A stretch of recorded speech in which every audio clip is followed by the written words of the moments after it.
Santiago Díaz Morlán, autor de Lloverá Tierra seca sobre Anual, una Sí. novela que narra el desastre de Anual.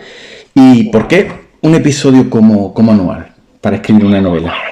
Bueno, a ver, te va a parecer un poco, al final yo creo que cualquiera que se lanza a la escritura tiene motivaciones de todo tipo, ¿no? A mí desde pequeño siempre he sido un crío muy curioso, he tenido la inmensa suerte de que mis padres tenían una gran biblioteca. Y de los hermanos, pues aunque todos les ha ido muy bien, digo, intelectualmente si quieres, yo era un devorador. Yo con 7 años cogía los grandes tomos de Historia de España ilustrados y me quedaba embelesado con las imágenes, ¿no? Y un día, me acuerdo, con 9 años exactamente, cayó en mis manos una revista de historia de vida de entonces, que sigue activa, pero ahora con menos calidad. Y vi un reportaje sobre Monterruiz, que es un poco el episodio final de Anual, ¿no? Vi las fotos, y las fotos de la portada de esa fortaleza, de esa posición, me impactaron mucho. El niño que era yo, no era una foto de esa posición antes del asedio y después, ¿no? Y algo pasó en mi cerebro, ¿no? Como que ese tema automáticamente me atrajo, no sé si por el componente de tragedia oculta que tenía o lo que sea. Y ahí me quedé con eso y yo, mientras tanto, por afición, pues es un tema que siempre me ha gustado, ¿no? Y siempre me ha sorprendido, cuanto más lo conocía, lo poco que el español medio sabe, incluso el ilustrado, vamos a decirlo así, sabe de ese tema. Y bueno, pues la verdad es que esto me llevó a decir que ya que quien mejor lo había tocado para mí era Lorenzo Silva, que tiene una novela preciosa, pero preciosa, buenísima, que es El nombre de los nuestros, y que trata justo de un episodio muy concreto del desastre. Entonces, bueno, dije, voy a intentar hacer un abanico, un relato que un lector pueda encontrar interesante, pero que sobre todo sea una explicación del desastre, ¿no? Alguien que cuando cierre el libro, más allá de que una novela tiene que entretener, se haya hecho una idea cabal de qué pasó, ¿no? Y esto es un poquito, como siempre lo he tenido dentro, insisto, desde niño, ya sé que suena muy friki, pero que es así, pues por eso surge la idea. Eso es lo que a mí me ha parecido llegado el momento cuando daba un paso atrás y veía la novela en perspectiva. Me ha parecido que has llegado a escribir tu propio informe Picasso particular, ¿no? Algo así. Bueno, el informe de Picasso es una pasada, es un documento no solo jurídico, sino histórico. Jurídico porque él era juez e instructor, o sea, se le nombra juez e instructor, y se toma muy en serio su trabajo. Y entonces en la pieza, lo que es el informe, se puede leer. Ya sabes que además el informe de Picasso tiene una historia rocambolesca. Cuando llega la dictadura de Primo de Rivera, una de las primeras cosas que se hacen es buscar ese informe. Un diputado de aquellas cortes lo esconde en el edificio que es actualmente el Ministerio de Agricultura, al lado de Atocha. Al final ese informe se salva, se esconde, se medio y desaparece hasta que finalmente pues se van encontrando resúmenes, piezas y tal, hasta que ya está completo de los archivos del Estado, ¿no? Es una historia muy rocambolesca, y la lectura del informe de Picasso puede parecer, puede asustar, porque dices, Dios mío, qué rollo, pero cuando uno lo lee, yo que soy abogado, ¿no? Te puedo decir que es una síntesis increíble, y además está una pieza aparte, que es el escrito de acusación, llamaríamoslo así, del fiscal militar también, que es otro informe brillante, como prosa, y como investigación, con las dos cosas, es apasionante, ¿no? Dices que si esto ha sido el propio informe de Picasso, bueno, intenta ser un resumen, eso sí es cierto, ¿eh? Y desde luego, para escribir sobre esto hay que leerse el informe, o por lo menos parte, para saber de qué hablamos. Santiago, yo tengo la sensación de que esta guerra se ha intentado olvidar. ¿Soy injusto con esta afirmación? Sí, a ver, yo creo que como pasa con todos los desastres, yo creo que los españoles somos en ese sentido o muy terribles, digamos que cuando tenemos un desastre nos damos casi de latigazos y recordamos en exceso, pero nunca recordamos en exceso hasta el punto de analizar al fondo las cosas. Todo el mundo sabe qué pasó en Trafalgar, ahí acaba la maravillosa marina española que empieza en el siglo XVIII, ¿no? Y en comienzos del XIX se arruina todo. Pero no entramos en profundidad de qué pasó y por qué. O si coges, por ejemplo, a Francia tuvo en lo que es la actual península de Corea un desastre, Dien Bien Phu, que es algo parecido a lo de Anual, pero que ha hecho tierra por encima y muy pocos franceses saben qué pasó allí.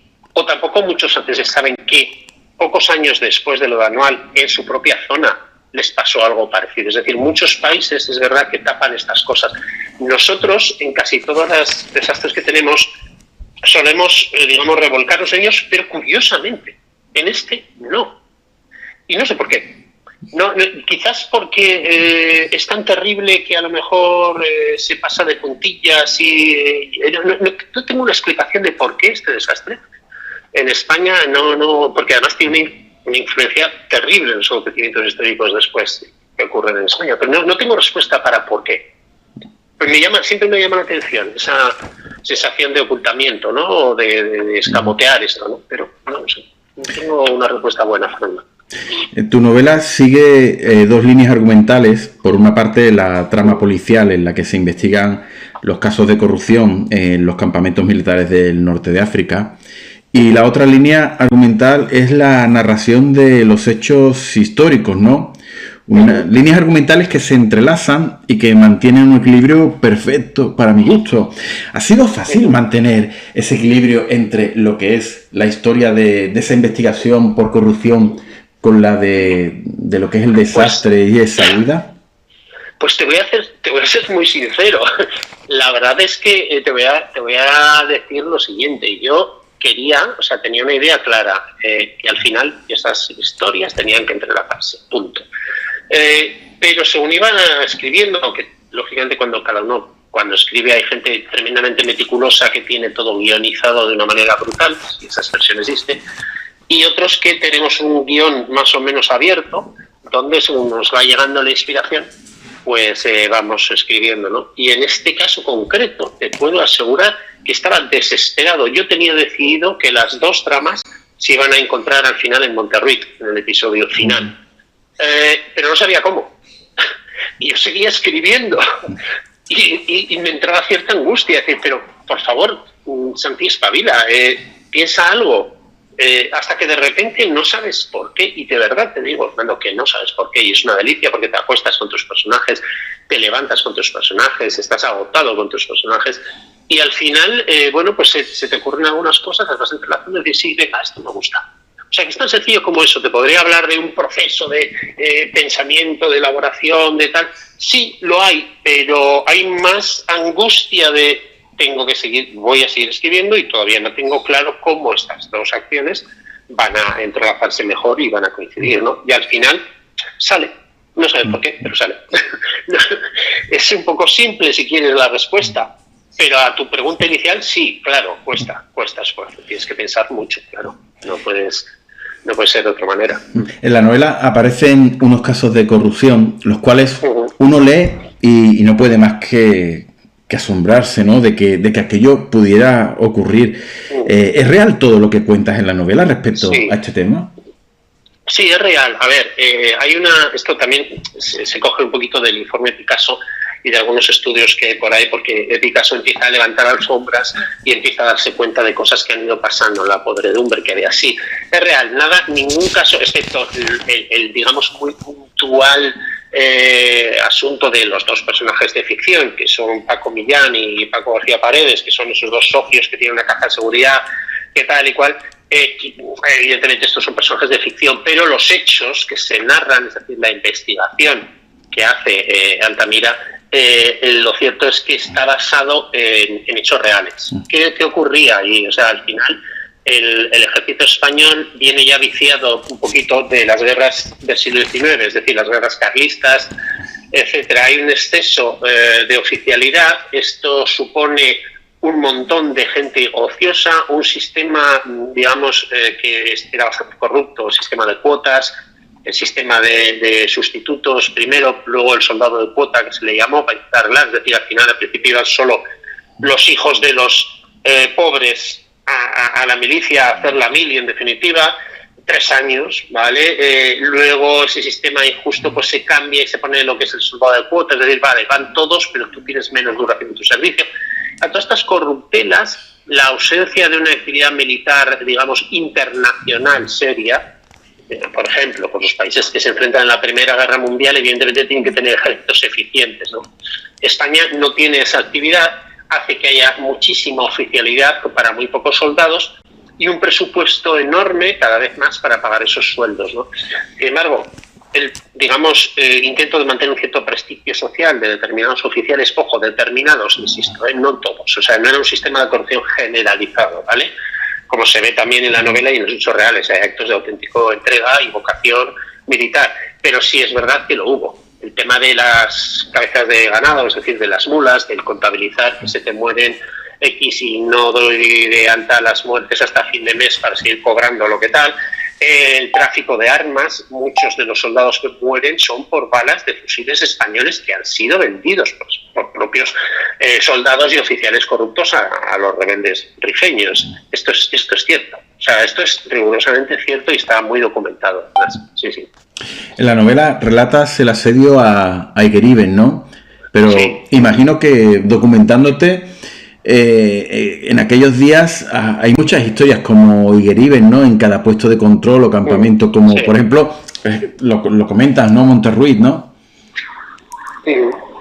Sí, a ver, en realidad todo obedece a un sistema demencial, es decir, un sistema, digamos, de avance demencial, y todo parte también no solo del, digamos, de que el ejército español tenía unos pies de barro muy grandes, ¿vale? Sino que además están en esa parte oriental del protectorado, están comandados por el general Silvestre. Este es todo un personaje, es un hombre honrado, es un hombre bastante bueno, un gran comandante de caballería en su día, pero un mal general porque él cree realmente que tiene suerte, cree que es un hombre decidido y que con su arrojo lo va a conseguir todo, y diseña un sistema de avance muy arriesgado, estableciendo en todo el territorio pues pequeñas posiciones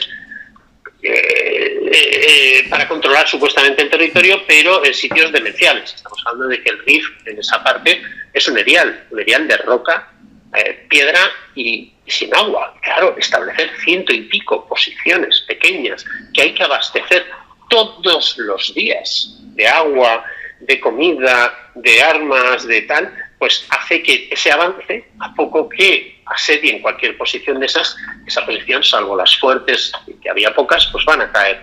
Y esto es lo que ocurre, y Aigueriben es una respuesta que desde Anual, que es el campamento principal, que está en la avanzadilla, vamos a decirlo así, lo máximo del avance español, es una posición absurda, es una posición que está en medio de una olla, y que no tiene agua. Es que el agua tenían que ir a 2-3 kilómetros a por ella, ¿no? Y Aigueriben se pone para proteger el flanco sur, pero es otra posición en la cumbre del monte que tampoco tiene agua. Es decir, al final el agua es el elemento clave que no se tiene en cuenta, curiosamente, en todo ese despliegue. Cae Aigueriben y caen muchas otras. Yo solo he relatado un poco las más significativas, haciendo hincapié especial primero en Aigueriben, que es muy significativa por la frustración de no poder ayudarles, y en Monterruiz, que es el escenario final, que es terrorífico. Pero al final siempre está el tema de en qué sitios más lamentables estaban puestas, falta agua, y cuando he hablado de esas dos posiciones estamos obviando el desastre que hay en cientos o 100 y pico posiciones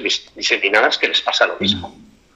Ahí hablabas de un personaje real de los que aparecen en la novela, que es el general Silvestre. A la postre quizás uno de los responsables de lo sucedido, ¿no? Te iba a preguntar cómo era Silvestre, me ha respondido así con unos rasgos, pero yo te quería preguntar, era otra de las preguntas que quería hacerte. ¿Ha sido fácil darle vida? ¿Te ha temblado la mano?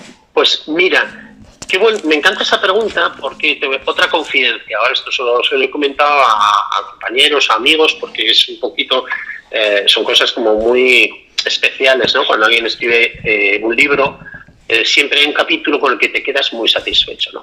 Y hay uno de los capítulos que yo me acuerdo perfectamente, además, que yo en general, del tono general de la novela, acabé satisfecho. Está mal que lo diga probablemente, pero bueno, acabé contento. Dije, pues estoy contento, ¿no? Pero hay un capítulo que es una entrevista, un capítulo donde no hay ningún personaje de ficción. Es una entrevista histórica que ocurrió de verdad, que se sabe que ocurrió, entre el general Silvestre y el general Berenguer.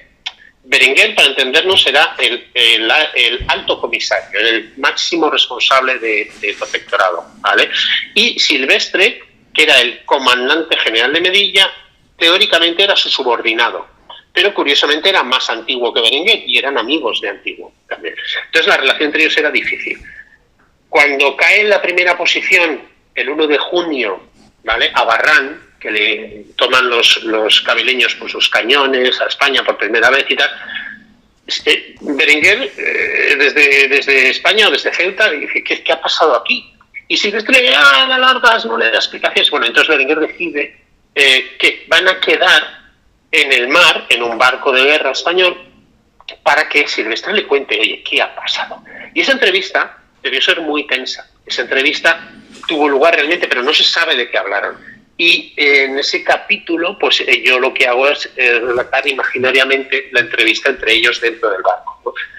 Y tengo que decirte que, por la razón que sea, yo me sentí muy identificado, primero, con el personaje de Berenguer, de pedirle explicaciones a su amigo y subordinado, y la rabia de Silvestre en su orgullo de reconocer que ha perdido una posición y que no le ha informado bien, ¿no?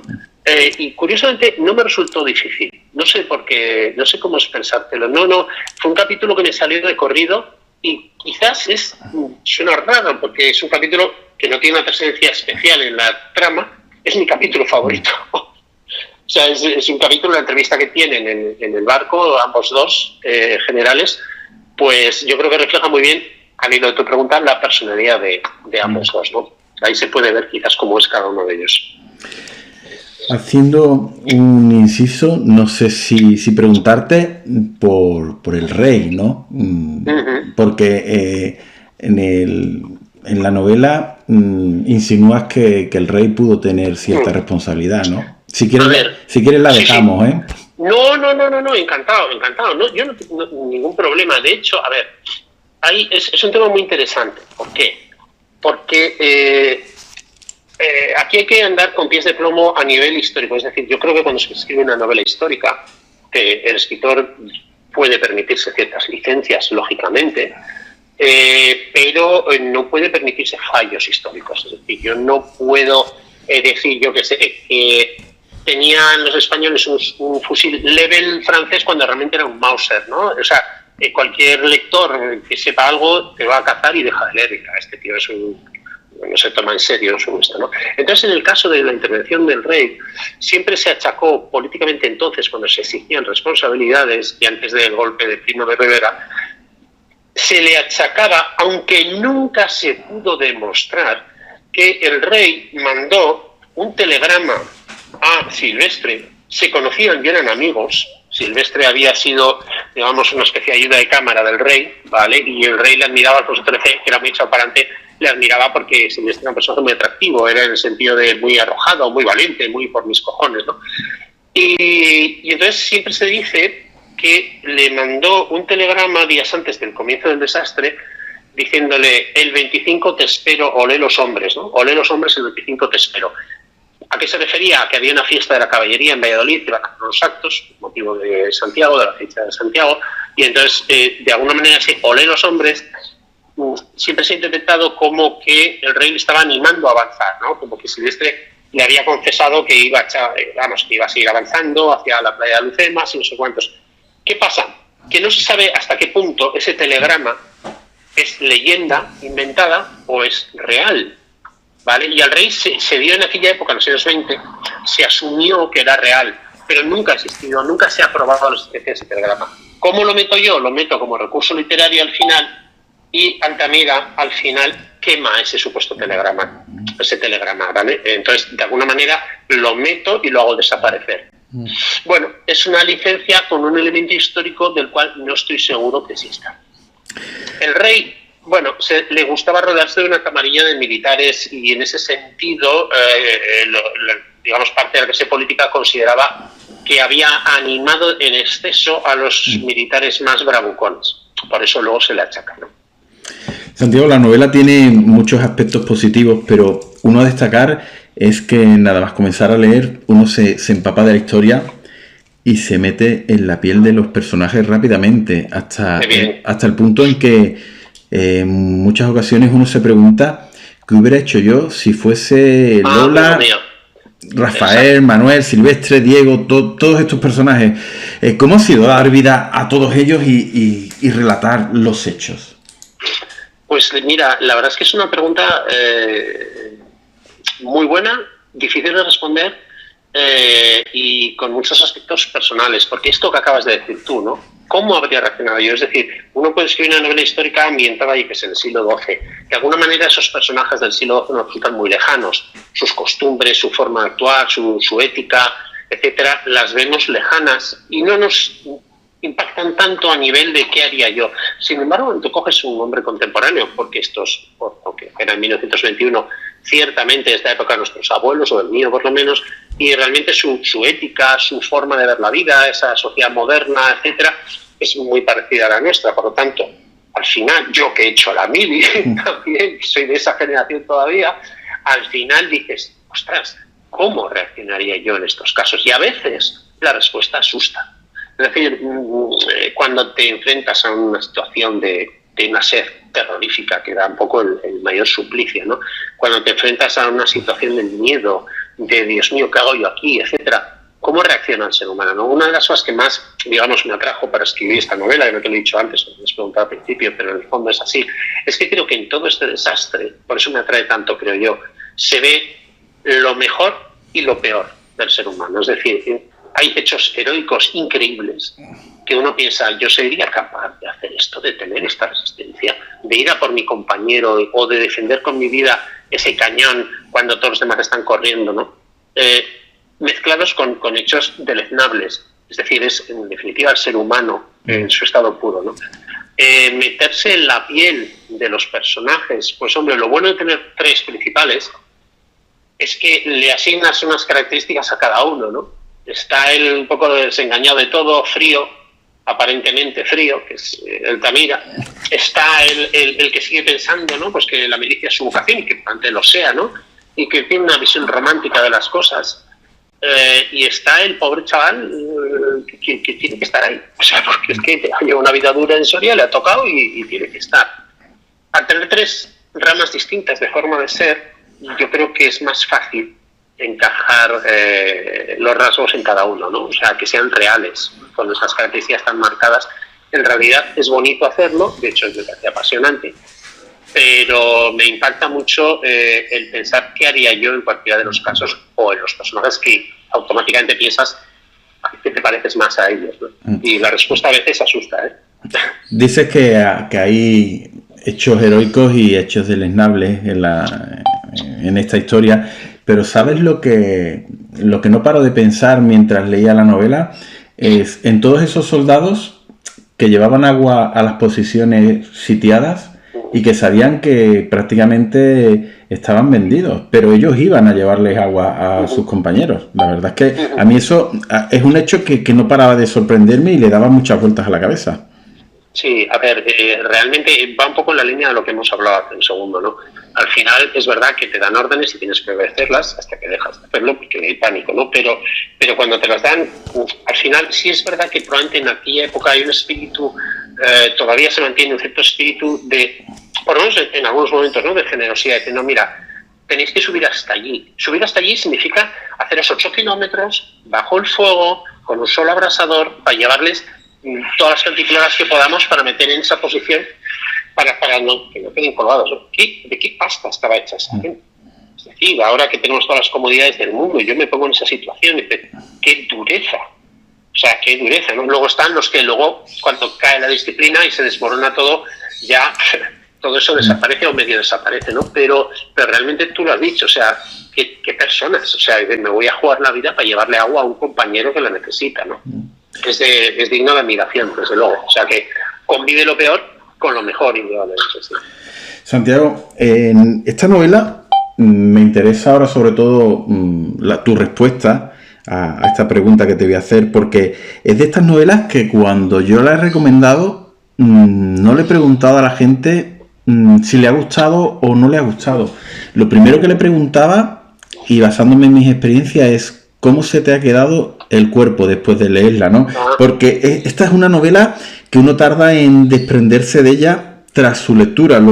Acompaña esta lectura, digamos que en un pozo que deja días después de haberla leído, ¿no? ¿Cómo sale uno después de escribirla? ¿Sale indemne? Sale agotado. Yo acabé agotado. O sea, acabé agotado. acabé muy cansado, o sea, orgulloso por un lado, evidentemente, que es por un trabajo que crees que ha salido razonablemente bien, pero agotado. ¿Y sale indemne? No, no sale indemne. La ventaja, en mi caso por lo menos, ¿vale?, que también me ayuda en mi vida diaria, también te lo confieso, otra confesión, ¿no?, que es, si te gusta la historia y realmente buceas en los hechos históricos, te das cuenta de que a lo largo de la historia la vida pues de repente te ofrece unas sorpresas cuando no esperabas y todo tu mundo se desmorona, ¿no? Yo siempre suelo decir, cuando hablo con conocidos que les pasa algo en la vida, ¿no?, o que nos pasa, ¿no?, cuando, yo que sé, imagínate, eres un campesino en Francia en 1914, estás a punto de recoger la cosecha y te llega una orden de movilización y te vas junto con tu hermano al frente porque te han movilizado, tu madre se queda en tu pueblito del sur de Francia y de repente a los 20 días estás muerto, rodeado de ratas y tu vida se ha acabado a los 20 años, ¿no?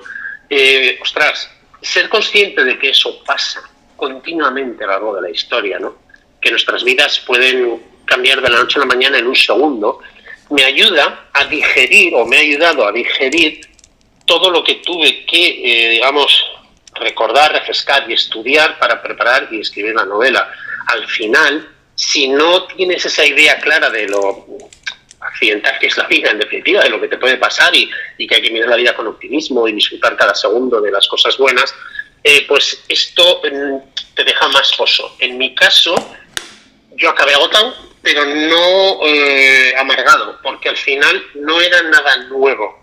Es decir, esto es lo que ha venido pasando a lo largo de la historia, por muy cruel que sea, ¿no? Ser consciente de que la historia es así, en general la historia como es así, te ayuda a que cuando acabas de sumergirte en un relato que estás rodeado de desgracias, pues la realidad es que bueno, pues estás más preparado, por decirlo de alguna manera. No sé si te he respondido a lo que querías preguntarme, pero bueno. Sí. Y ya para finalizar, Santiago, quizás leyendo esta novela se da uno cuenta en perspectiva que es uno de los momentos cruciales para el devenir de la historia de España y que luego va a conllevar muchísimas consecuencias en lo que va a suceder años después. Absolutamente, y mira, yo lo tengo muy claro, o sea, presente, quizás una de las cosas que más me impacta del desastre anual, a mí por lo menos, es que al no ser un tema conocido, se ha escamoteado un poquito algunas explicaciones de lo que ha pasado después, ¿no? O sea, el desastre, ten en cuenta que mueren 10.000 españoles, ¿vale? O sea, mueren 10.000 y además en unas condiciones terroríficas. Sin contar las tropas indígenas, ¿no? Sin contar las tropas indígenas, efectivamente, que eran las tropas de choque, hasta que la Legión llega a la zona de Melilla, estaban solo en la zona de Ceuta, y luego viene la Reconquista, pero la Legión no interviene en estos momentos, ¿no? Es decir, las tropas de choque eran los regulares y la policía indígena. Parte se pasan al enemigo, o sea que al final los que más mueren, por decirlo de alguna manera, en el desastre en sí, son españoles, ¿no? Y entonces, lo que ocurre es que las condiciones de esas muertes son tan duras. Ten en cuenta que Monterrey se rinde con la promesa de dejarles ir hasta Melilla y son masacrados hasta el último hombre, pero con una crueldad y un sadismo brutal.